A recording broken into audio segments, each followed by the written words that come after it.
বাংলাদেশের চাকরি ব্যবস্থায় এমনিতেই অনেক বড় সংকট রয়েছে। চাকরি ব্যবস্থাপনা, চাকরি লেনদেন এগুলো নিয়ে অনেক রকমের সমালোচনা রয়েছে। এর মাঝে সমালোচনা কিছুটা কম রয়েছে প্রথম শ্রেণীর চাকরিতে। প্রথম শ্রেণী এবং দ্বিতীয় শ্রেণীর চাকরির ব্যাপারটা তদারকি করে পিএসসি, এবং পিএসসির অধীনে এইগুলো হয় বলে অপেক্ষাকৃত কম সমালোচনা হয়।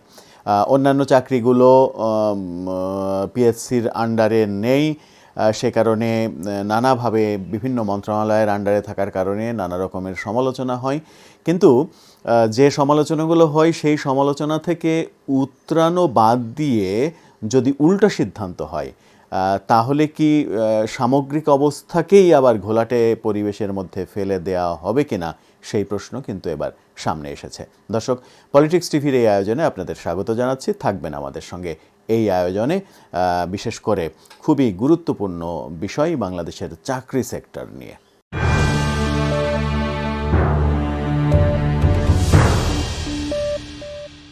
পিএসসি আস্থার একটা জায়গা, বাংলাদেশ কর্ম কমিশন।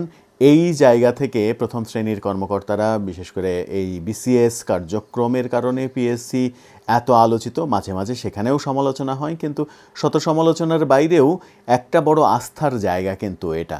প্রথম শ্রেণী এবং দ্বিতীয় শ্রেণীর চাকরি পিএসসির আন্ডারে হয়। গ্রেডের ভিত্তিতে 12তম গ্রেড পর্যন্ত পিএসসির আন্ডারে রয়েছে, এবং 13তম গ্রেড থেকে যে গ্রেড প্রথা, এবং গ্রেড এখন গ্রেডই রয়েছে, শ্রেণী আগে ছিল, এখন গ্রেড হিসেবে দেখা হয়। 13তম গ্রেড থেকে পরের সমস্ত গ্রেডগুলো পিএসসির আন্ডারে নেই। তৃতীয় এবং চতুর্থ শ্রেণীর যে কর্মচারী, সেই কর্মচারীরা বিভিন্ন মন্ত্রণালয়, সংস্থা, ইন্ডিভিজুয়াল জায়গা থেকে চাকরি পেয়ে থাকেন। সেখানেই নানা রকমের দুর্নীতির খবর পাওয়া যায়। কিন্তু সেই দুর্নীতি সেই জায়গায় নিরসন না করে যদি তৃতীয় এবং চতুর্থ শ্রেণীর কর্মচারীদের চাকরির ব্যাপারটা পিএসসির ওপরে চাপানো হয়, পিএসসির মতো এত ছোট একটা পরিচ্ছন্ন একটা জায়গা, কিন্তু ছোট, যাদের লোকবল, কর্মবল খুব একটা বৃহৎ না, তাদের ওপরে যদি তৃতীয় এবং চতুর্থ শ্রেণীর এই বিশাল যজ্ঞটা চাপিয়ে দেওয়া হয়, তাহলে কি কাজের কাজ হবে?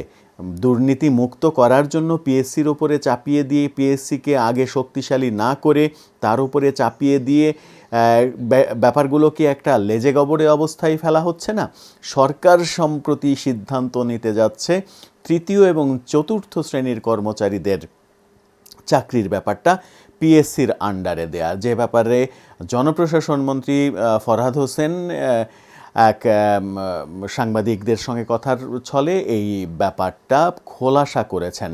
যেটা পরিকল্পনা পর্যায়ে রয়েছে, প্রস্তাবনা আকারে যাচ্ছে, এবং প্রস্তাবনা আকারে যাচ্ছে মানেই এটা কার্যকর করার একটা উদ্যোগের দিকেই যাচ্ছে।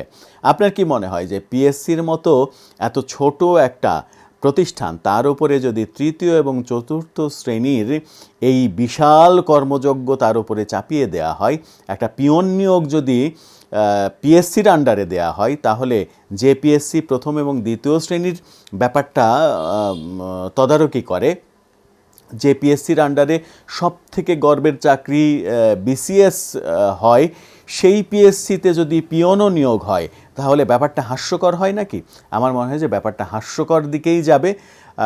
এবং তার চাইতেও বড় কথা, হাস্যকরের চাইতেও বড় কথা, যেটা হচ্ছে যে পিএসসিকে শক্তিশালী না করে পিএসসির আন্ডারে এই বিশাল কর্মযজ্ঞ চাপিয়ে পিএসসিকে বিতর্কিত করার একটা ব্যাপারে চলে যাবে। এবং আমার মনে হয় যে এই সিদ্ধান্তটা খুবই ভুল সিদ্ধান্ত হতে যাচ্ছে।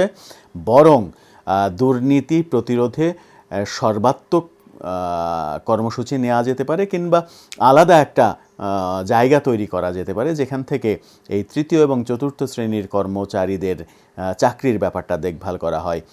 আমার মনে হয় যে একজন বিসিএস ক্যাডারের সাথে একই প্রতিষ্ঠানে যদি একজন পিয়নের চাকরির ব্যাপারটা, তদারকির ব্যাপার থাকে, তাহলে ভার্সিটি আর প্রাইমারি স্কুল একই হয়ে যায়। এই ব্যাপারটা সরকারের সুদৃষ্টি কামনা করছি। আমার মনে হয় সরকার পরিকল্পনা পর্যায়ে রয়েছে, এবং পরিকল্পনা থেকে খুব একটা এগোবে না যদি ব্যাপারটা সেরকমই তারা অনুভব করে।